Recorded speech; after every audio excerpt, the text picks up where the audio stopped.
तपाईँहरू नडराउनुहोस्, म छु। अलि ढुक्क भएर सुत्नुहोस्। ढुक्क लाउनुहोस्।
होइन एक कान्छी, खोइ चिया पकाएको छैन, चिया खाऊ न।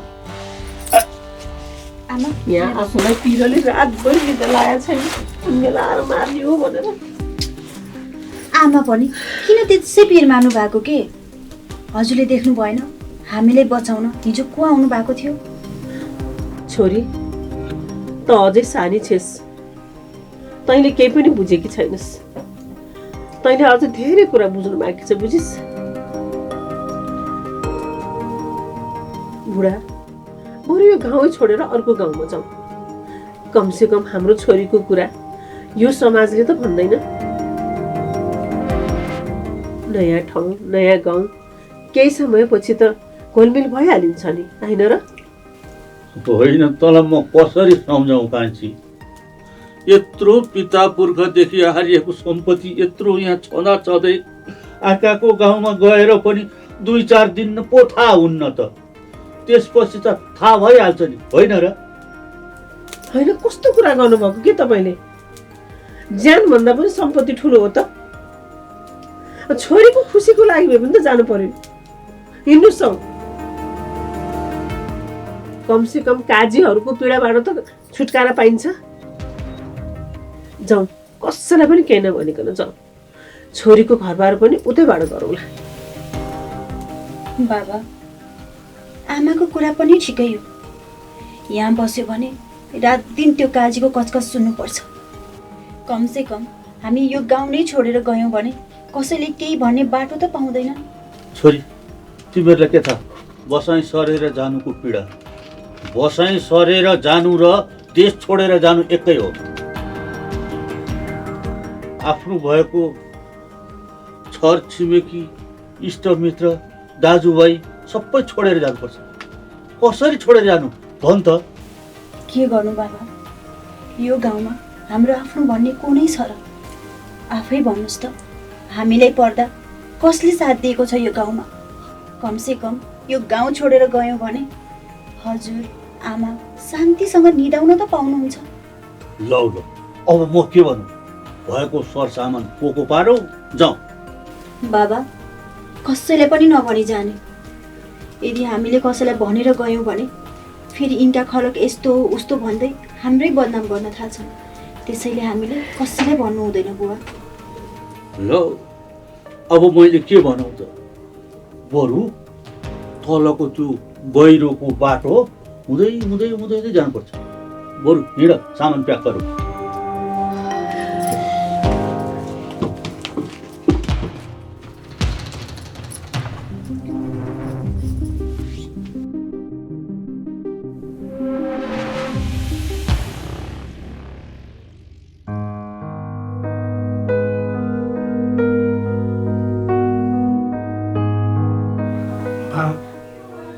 हाम्रा खलकले यतिका वर्षसम्म यो गाउँमा मात्र नभई यो देशसम्म चलाउने मौका पाए।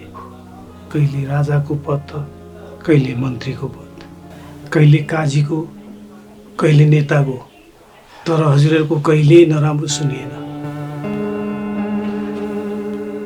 न कुनै नारीलाई गलत नियतले हेरेको खबर नै सुन्यौँ।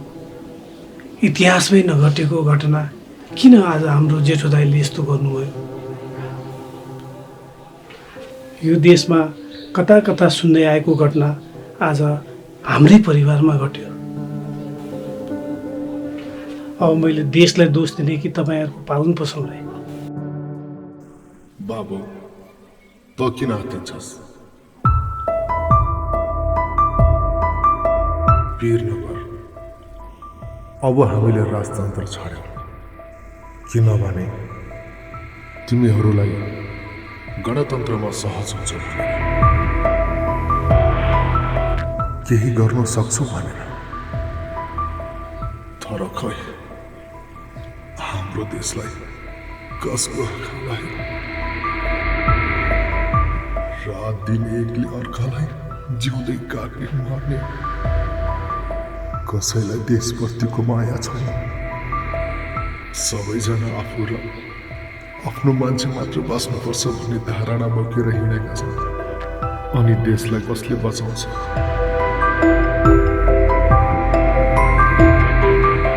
हो, त्यसैको मात लाग्यो तेरो दाइलाई पनि, किनकि ऊभन्दा ठुलो कोही छैन र उसले जे गरे पनि हुन्न भन्ने भएर सही मार्गमा भन्दा बढी गलततिर लाग्यो।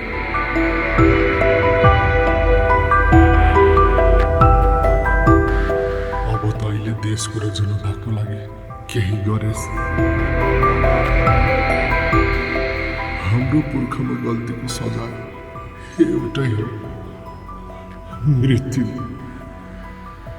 मृत्यु सम्झिराखेस्।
पोको बोकेर झोला बोकेर कता हिँडेको? सायद यो गाउँले हामीलाई चिनेन कि हामीले नै यो गाउँलाई चिनेनौँ। दिन रात बदनाम भएर बस्नु भन्दा त यो गाउँ छोडेकै राम्रो। त्यसैले हामी यो गाउँ छोडेर बसाइ सर्दैछौँ।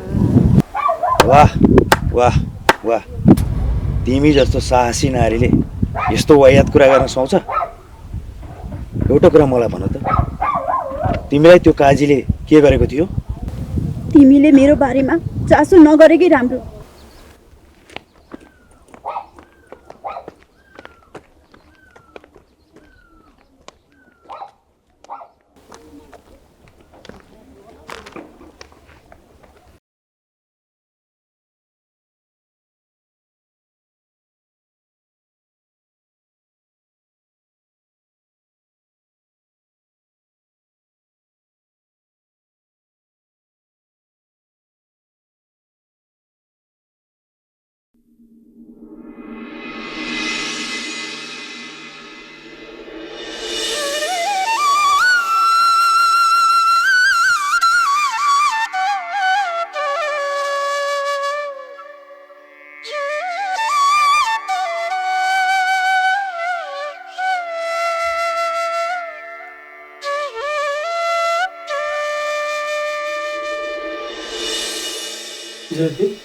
मुनाको परिवारहरू कहाँ गएको छन् आज? अब कता गए भन्नु, देशमा राम्रो कानुन र व्यवस्था नहुनाले गर्दा अझै पनि मान्छेहरू बसाइ सरेर अन्त्य जाँदैछन्। के भन्न खोजेको? मैले यो कुरा बुझिनँ नि तेरो। अब के भन्नु, मुनाको सबै परिवार बसाइ सरेर अन्तै खाएछन्। मैले अघि बाटोमा आउँदा भेटेको थिएँ। हो र बिचार मलाई माफ गरिदियो है मुना।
दाइ, मैले अहिलेसम्म बुझ्न नसकेको कुरा, काजीले त्यस्तो के गरेको थियो र तिनका परिवार मर्न बाध्य भए? तिमीलाई कसरी भनौँ भाइ? जब मुना सानै 8-9 वर्षकी थिइन् त्यतिखेर उसको बाउलाई मुलान जा भनेर मेरै दाइले पठाउनु भयो। तर बिस्तारै दिन बित्दै गयो, बिचरा मुनामाथि दाइले गिद्धे नजर लगाउन सुरु गर्नुभएछ। एक दिन जब मुनाको घरमा कोही नभएको अवस्थामा मुनालाई चक्लेट दिने बहानामा घरमै गएर बलात्कार गर्नुभएछ। जब मुनाको आमा छोरीलाई खाजा लिएर आउँदै गर्दा दाइसँग त्यस्तो अवस्थामा भेटेपछि दाइले धम्की दिनुभएछ, यदि कसैलाई भनिस् भने तेरो छोरी र तेरो परिवारलाई मारिदिन्छु भन्नुभएछ। हामीलाई पछि मात्रै थाहा भयो कि यस्तो भएको रहेछ भनेर। त्यति सानो बच्चालाई बलात्कार गर्दा स्वास्थ्य चौकी लानु भएन? नलगेको होइन नि बाबु, लगेको। त्यतिखेर उसको आमाले दाइको डरले होला पिसाब थैली खराब भएर रगत आएको होला भनेर भने स्वास्थ्य चौकी लगेर महिना दिनसम्म उपचार गरेर लिएर आइन्। कसैले त्यो घटनापट्टि ध्यानै दिएन। अनि स्वास्थ्य चौकीले पनि यस्तो यस्तो भएको छ भनेर भनेन केही? त्यति बेला नभई अहिले पनि हाम्रै दाइको डर मान्छन् त्यहाँ। अब दाइको डरले कसैले केही भनेनन्। बिस्तारै समय बित्दै गयो, मुना पनि हुर्किँदै थिए, ठुली हुँदै थिए। फेरि एक दिन त्यस्तै घटना घट्यो। मुना रजसला भई भनेर गोठमा लगेर राखे।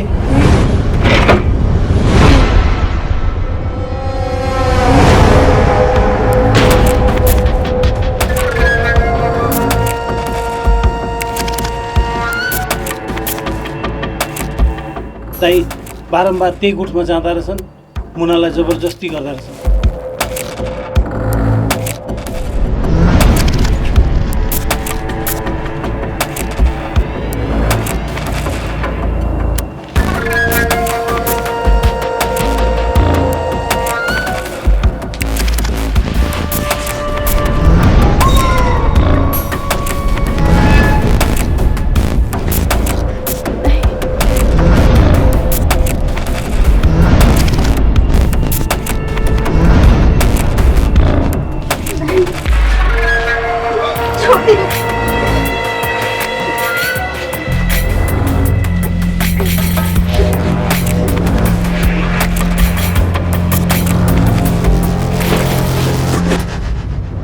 नमाने धम्की दिँदा रहेछन्, यसै गरी बारम्बार टर्चर दिइरहँदा रहेछन्।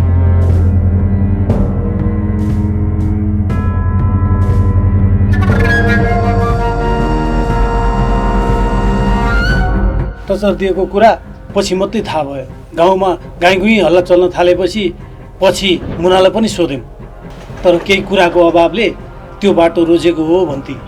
तर होइन रहेछ, दाइको धम्कीले बाध्यतावश त्यस्तो बोली, तर ऊ अन्यायमा रहेछ।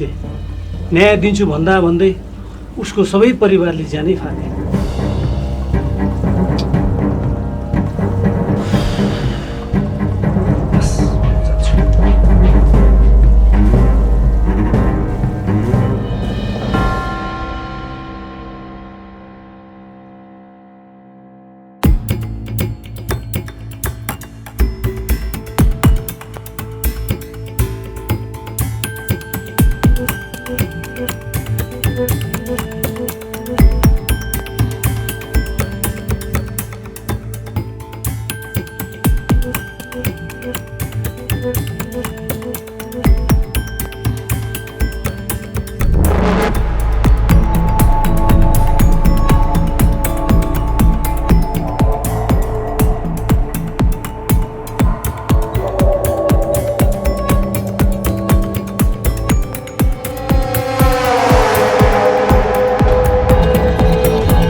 जयदेव, म मुना।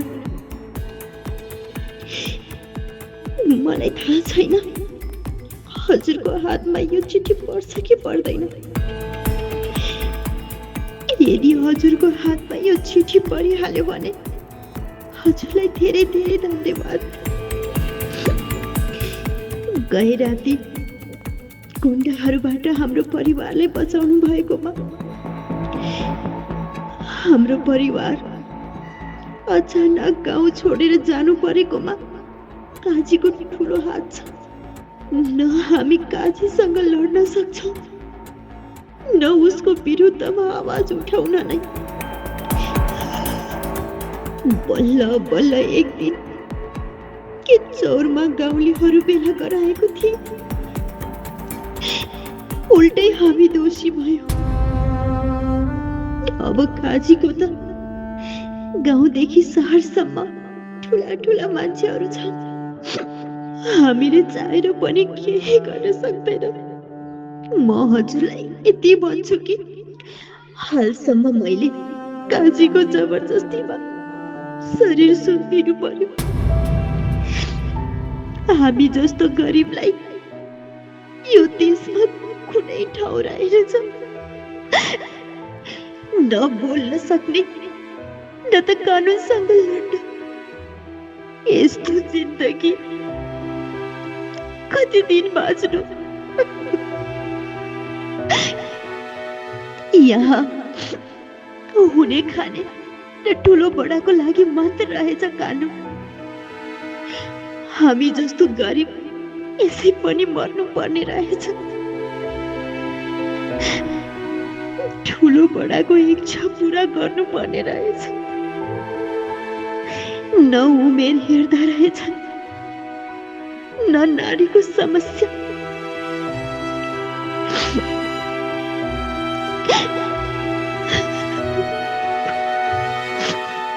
यस्तै भयो भने आगामी वर्षमा हाम्रो देश कता जाला? म जस्ती मुना जो कोपिलामै भाँचिनुको पीडा मैले भोगेकी छु। त्यसैले सक्नुहुन्छ भने हाम्रो गाउँमा अरू चेलीलाई पनि काजीले नराम्रो गर्ने गरेको छ। प्लिज हजुरले यसलाई रोक्नुहोस्।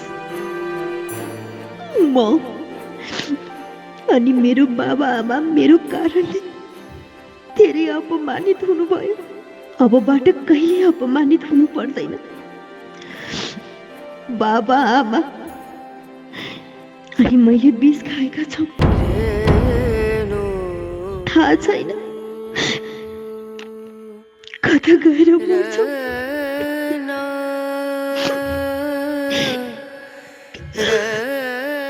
म मरेर गए पनि म जस्तै हजारौं मुनाको भविष्य छ। हजुरले बचाउनु होला।